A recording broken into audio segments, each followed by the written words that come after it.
And just for a laugh, I'll tell you, I conceived 7 weeks after the DS, and I was more frightened telling my surgeon than I was telling my partner.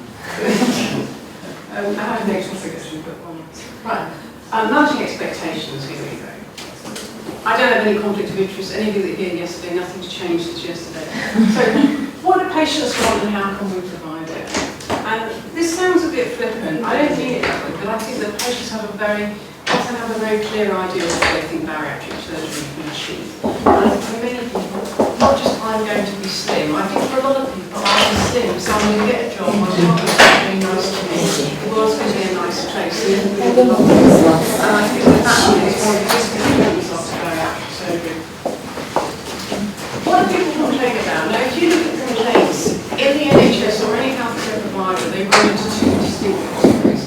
They come down to poor communication or attitudes. And in fact, apart from major malpractice, patients will tolerate all manner of hiccups in their care. But if you're polite to them and you apologise and make it right, they're not going to tolerate it.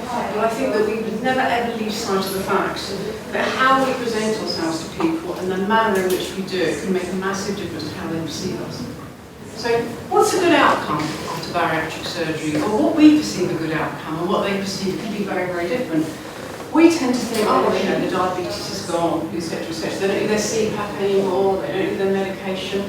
They've met their 60% excess weight loss target, and they now are suitable to get their IVF or their orthopaedic surgery. But the patient may be thinking, that's not what I had in my mind at all. So, what do the patients think? It doesn't matter what you say to them beforehand. You may lose 50% excess weight with your band, which they actually hear is, I'm going to halve my weight. But most patients, regardless of what you say to them before the op, women think they're going to be a size 8 to 10 bikini, and men think they're going to have a 30-inch waist, I think, realistically. And they may say no, but I think really that's what they believe.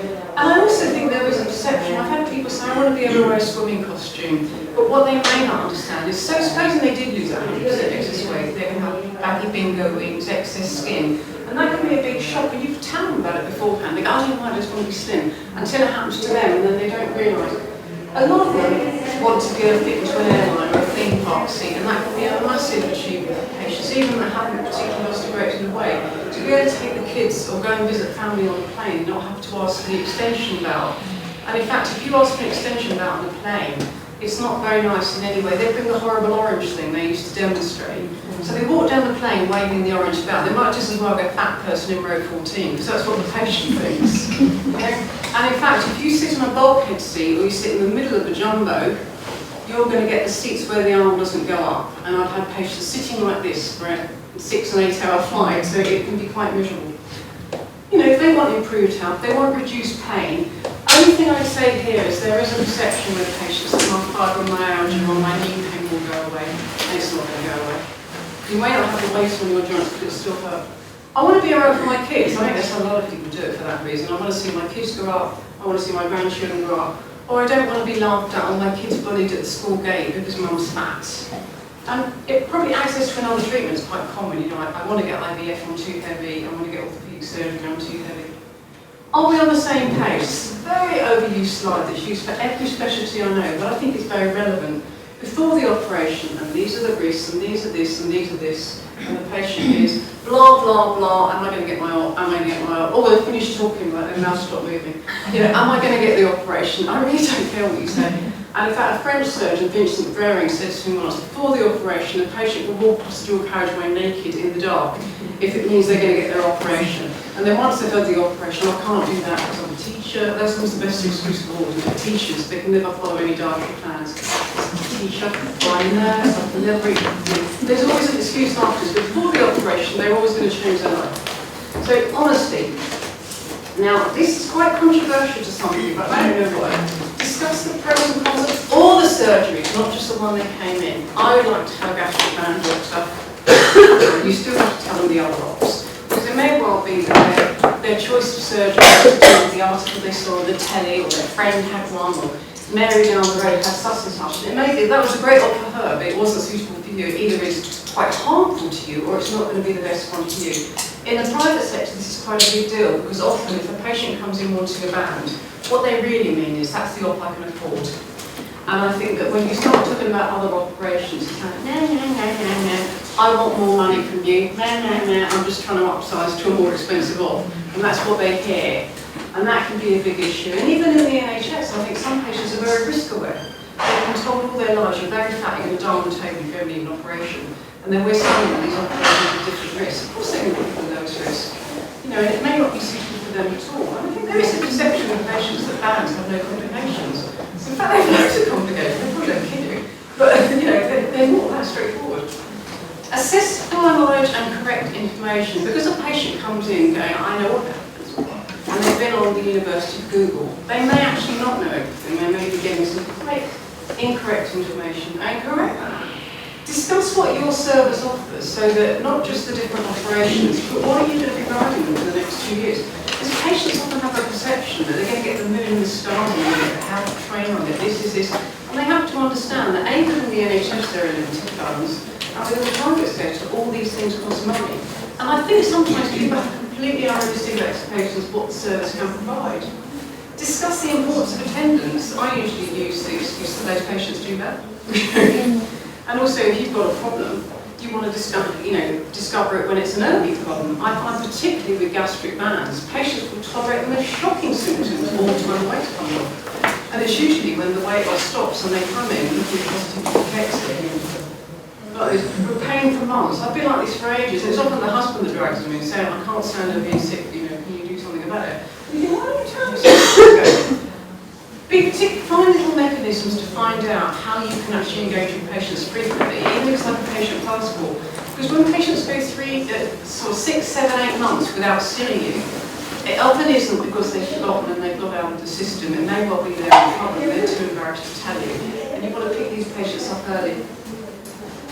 Written information. Don't forget everything you say. You know, it's like childbirth. All you ever focus on is the day you have the baby. You forget about all the stuff afterwards. And I think it's the same with bariatric surgery. All they can think of is the day of the operation. And anything you say to them that's beyond the operation, they can't comprehend. So I think good quality written information and not a couple of tatty photocopies are really important. Honesty about their diet. A good, normal diet is, and I use normal diet, I think they have this perception they're going to be eating, oh, I can't understand it, I had a ramekin full of food, you know, they're a year post-op. I had a ramekin full of food and I still feel hungry. You probably will, it's not enough. You know, but they see, oh, I was able to eat whole chicken breast the other night. Okay? You know, you're quite a long way down the road. So I think that they need to have a perception of what's normal. Regular small meals required. This typical British way of eating, I haven't got time for breakfast, I don't really have lunch, maybe a cup of soup. And then in the evening, it's like, you know, the end of breaking the fast. You know? And then they wonder why they don't lose weight and they get food stuff. So not different to soft food. There is a perception that if it's organic Marks and Spencer's or Waitrose, it's somehow 0 calories. But you know, healthy smoothies, healthy fruit juices, it may be healthy food. It's like, it's 1 of 5 a day. You get about 10 a day in that one drink. You know, they perceive that fruit is 0 calories. And their protein requirements. A lot of patients, if you say protein, they'll say, well, I have vegetables and protein. I think a lot of British patients don't understand what protein is. Or they'll tell you they're a vegetarian, and what they mean is we actually don't eat vegetables in our house. So I think it's worth perceiving. When somebody tells me they're a vegetarian, I think, well, this is somebody that knows about nutrition. But when it's a bariatric patient, I think I better check here. Yeah. Honesty about these means of blood tests. You need them for life. Not just for the first 2 years when we're going on at you. They may not be funded. And this is very, very common. I cover the whole country. And up until recently, if you lived in the Bradford area, you got everything prescribed. And they finally said, we're prescribing nothing unless you've got a proven deficit. And that's a big deal. Particularly when people are having things like, you know, mini gastric bypass or duodenal switch. Budget brands may not be adequate. Again, if you go on the University of Google, they say, oh, I just have the gummy mints, or I get my cheap ones from Asda and I go a day. I'm not good enough. It's not good enough. And you'll get away with it for a while, and then one day you'll have really bad deficits. I think I mentioned some yesterday, I had that bariatric patient, 15 years post-DS, and 4 years ago I came off a motorbike with a very slow impact injury and completely wrecked my distal femur. It's in bits and pieces, thank God, to the Royal London Hospital and HEMS team. And I want to rewrite my will to anyone that was involved in the discovery of ketamine as well. But when they did my bone density test, my bones were completely knackered. It was like the bones of a 60-year-old woman. And at that time I was on, I take a deep breath before I say this, 40,000 international units of vitamin D a day. So honesty about weight loss. I think just saying 50% excess weight loss, again, it goes over their head. I think it's probably more useful to put it into words that mean something to them. Like, in your case, that means you're probably going to lose, and you old money, because they never understand kilos. I think you might lose about 8 stone. But I think when you start talking about percentages, it means nothing to them. And again, be careful. 50% excess weight loss to patients often means I'm going to half my weight. And so it's much more useful if you actually put it down. Honesty about excess skin, it's very, very likely. And they'll say, well, I'm going to lose it slowly, that's why I'm having a band, because I don't want to have excess skin. You're probably going to get it. And if people ask me if they think they like to get excess skin, I say, what was your belly like after you gave birth? Some people it springs back and they're in really good nick. Other people, they look like they've had triplets, don't they? So I think if your skin didn't spring back after you'd had kids, chances are you're going to be disappointed this time. And the NHS is extremely unlikely to fund it. I mean, I've seen people with a massive PANS that affected their walking and they still didn't get it funded. And again, increased complications after bariatric surgery. When you've got a lot of skin around you, you have a lot of extra blood vessels which don't disappear when the skin goes. And that's one of the main reasons for not going abroad for plastic surgery. Because most plastic surgeons will tell you that bariatric patients have a pretty much 100% chance of having a complication. It may not be one that kills you, but you're going to bleed much more heavily after bariatric surgery. You're protein malnourished, you probably don't heal so well. You don't want to be doing that at some other country and then having to go on a plane after dragging you back. So is it a magic wand?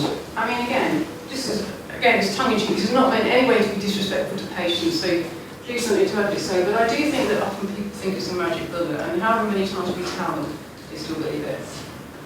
Weight regain. Some regain is normal. I say to patients, it really doesn't matter who does your op, which op you have, or in what country, there will be an element of regain. It's not a mark of a good surgeon. I think they often think, I'm going to go to this surgery because patients never regain. I don't believe that surgery exists. So some regain, 5%, maybe 10%, that's not a failure, that's just how the operations are. But the degree of weight gain can be affected by your lifestyle. And revision, apart from that, it may not be appropriate, because everybody always thinks I'll have another op. It may be that other op doesn't work for you, and it certainly may not be available or funded. We often get people saying, I think my couch has expanded. And you do a barium, it hasn't expanded at all. And GLP-1 agonists are not available on an NHS prescription. That is only on there with an asterisk, because if you're a type 2 diabetic, you can get Victoza prescribed, and Victoza and semaglutide, which is known as Zempic, they've got very good track records in weight loss, and a lot of surgeons are now, well I say a lot, a significant number of surgeons are now offering maybe 18 months to 20 months down the line for their bypass patients that are not doing well, prescribing liraglutide in the form of Saxenda to help them lose weight. The problem is when it becomes Saxenda and Victoza are the same drug, depending on which container area. Victoza for diabetes is prescribed on the NHS, Saxenda is not. And depending on where you shop around, it's between £200 and £250 a month. So it is not a cheap drug, but maybe cheaper than revision surgery. So the bottom line is if you go off your diet or eating healthy foods or fall off the wagon or get the taste of sugar or carbs back, you will regain again. I'd love to take that quote of my own, but it's actually Toni, I can't remember her surname in it, who's a bariatric writer in America, writes it really good. Gastric bands, they are not restrictive devices. They were 15 years ago. They're designed to make you not feel hungry. Patients still want to feel full. Tighter isn't better. And again, the University of Google, I read recently the golden rule, if you're not losing weight for 2 weeks, is have to fill. I read that on there. I may believe it. If you haven't lost weight for 2 weeks, have another band fill. And so I'm sure everyone in this room that's been involved with bands has seen patients that are as tight as a drum, they can't even get anything down, but they still think, oh, band fill. And the only way you should sit on people to take fluid out. And then you have to negotiate, or take out 0.2 of a mil or something. They're not magic devices. And the importance of honesty when reporting problems, and again, University of Google, don't tell them you've got nighttime cough or reflux, or they won't put fluid in. They all get coached before they come along with their appointments. So just be careful there. This is something for all of us before we see people. I mean, you know, this goes back, you know, Jesus around it. Thousands, not tens. So I think this is very true. So summary, honesty and accurate information. I don't think any of us will believe in solid information, but I think in some parts of the private sector, they won't lie to patients, but I think they allow them to misbelieve sometimes. And there is a perception, like particularly sales advisors, that will say, oh, half a bounty bar and you'll be stuffed. You get patients quoting that all the time. So provide written backup, be accessible or they'll go elsewhere. If you don't make yourself accessible, they're going to go to Auntie Google. Deal with problems quickly before they escalate. That's why you have some mechanisms. You know, when you haven't seen somebody for so long, they've DNA'd a couple of times. Instead of DNA discharge, it should be DNA, let's give them a ring and say how you're getting on. Involve other MDT members, even if it means ringing the GP because they're more likely to see them than you are. Support groups and written terms and conditions that explain, that's more for the private sector, exactly what you're offering achieving. So there we go. So I'm going to have to race through this fairly quickly. But I think that even if you tell them all this information and they say, do you know what, I'm not ready to have this operation, doesn't matter. The ability to either say no or for a patient to say no is better than someone that's inappropriately prepared to go ahead with surgery. And I say that in the private sector camp. You know, but sometimes just giving them enough information may make them go away. Maybe 2 years down the line that they go, you know what, I think I'm ready now. And they're much better. Even if they don't come to you, they're better equipped than it is for somebody to quickly say, you know, I want to operation quickly, that's why I'm paying, get me in next week. So there you go.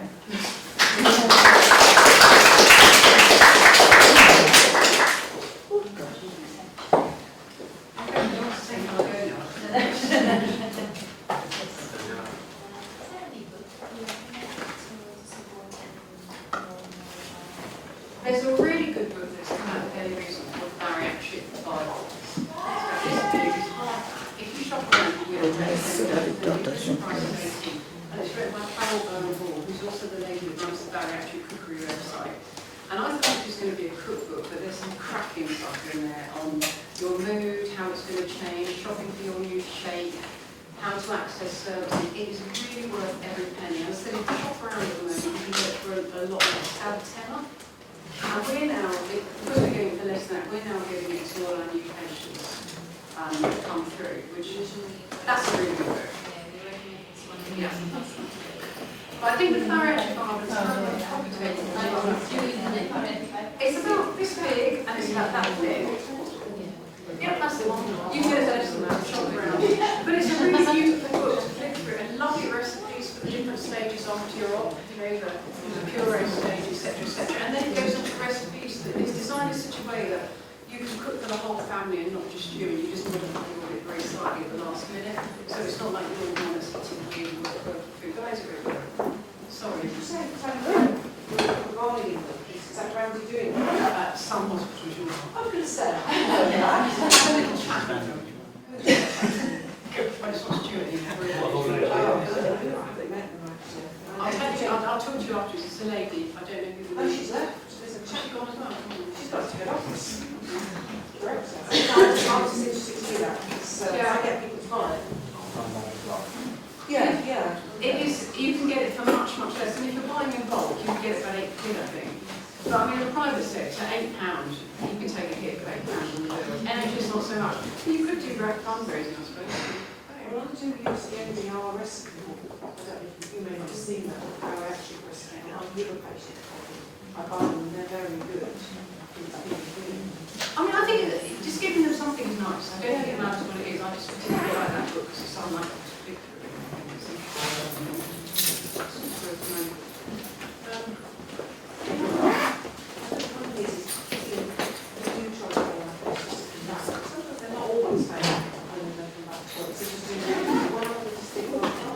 But that's funny, you touch base even if it's by phone. But I think that sometimes people, when you find out they're actually not doing that well at all, but they're embarrassed to come. Often you hear people saying, well, I thought I'd get told off. So, I don't know many people that tell people now, but they have that perception because they've always been told off all their lives. So they think when they're doing not so well, and sometimes they're actually doing quite well, but they don't perceive it. Just meeting up with you is encouragement at all. But particularly with people that, you know, have got a bit of pain and they think it's nothing, blah, blah, blah. The band is perfect, but they've got a bit of reflux at night and there's an annoying cough that means my husband now has to sleep in the other room. You know, those kind of things you can pick up over the phone. And then you get them in and you can tackle that problem before they're being discharged for 2 years. Because I know that Homerton people do, they get the impression that initially you want to be forever or for a long term. Because most people I know discharge at 2 years. And that's when they start to have problems. In Cheshire we see them, we take on a lot of private care that sort of are back to they've been discharged from. Very lucky. Usually you give them a contact. I mean, we do discharge at 2 years if they're fine, and then we give them a contact to come back, you know, for any reason or isn't just contact. The ones who are not fine, they're not discharged. We are collecting evidence now with people who are discharged. It's a lot, isn't it? Because you've got to get down, yeah. We can only do so much. I think we need to make ourselves personal enough. They don't.